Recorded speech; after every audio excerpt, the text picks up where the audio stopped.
ito, we have infrared lamp and we are using now heat sheet ang tawag.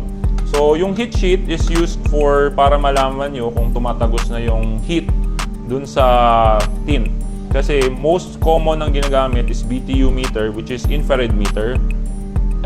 Ito, gagamit tayo heat sheet kasi merong misconception na mataas yung infrared, mataas na agad yung hindi na agad tumatagos. Hindi ganun lagi ang scenario natin. So this one, ipapakita namin different types of mga brand para at least may alam kayo kung ano ang difference niya.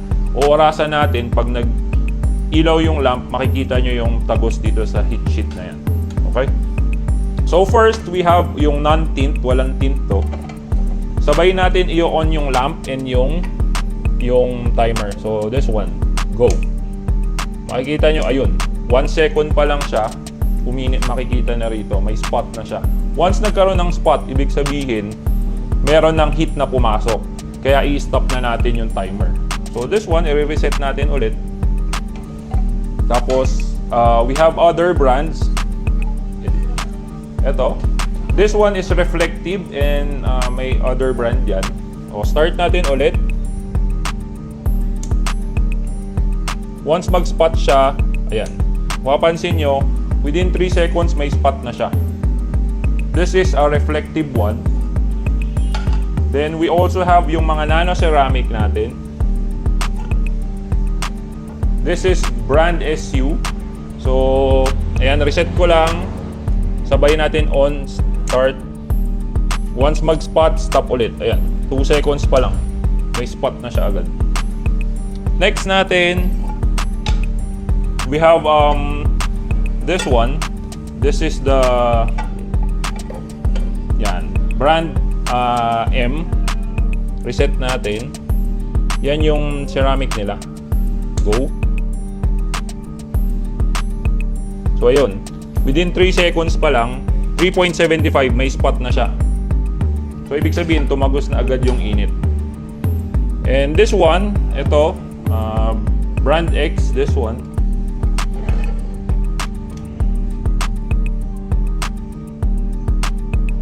Start. Ayan.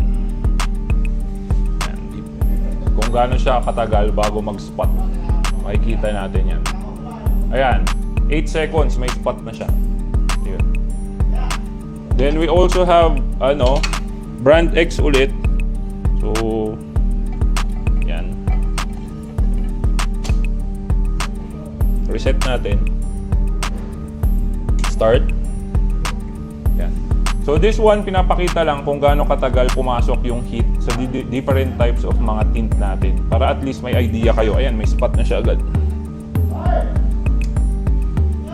For 10 seconds to 11, meron ng spot eh.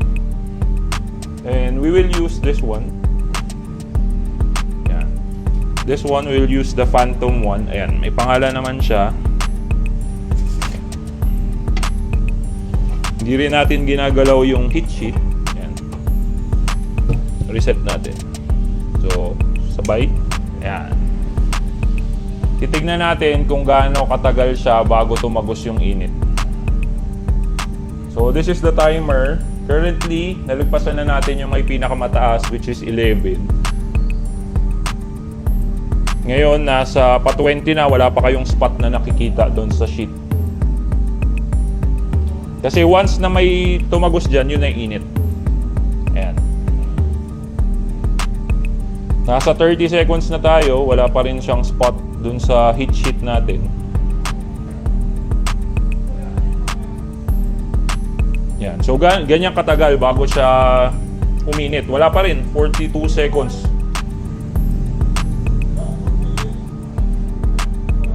Yan. Kaso, baka I need to stop this. Baka pumutok kasi yung glass natin. Siguro until 1 minute. Yan. 1 minute na. Wala pa rin. Off ko na. Yun. So makikita nyo, 1 minute na compare dun sa other nating competitors na 11 seconds, tumagos na yung heat. Sa atin, 1 minute na, kailangan ko lang siyang patayin kasi baka pumutok yung glass natin sa init. Hindi pa rin siya nakatagos. So, ganun lang para malaman nyo yung difference ng mga ibang brand.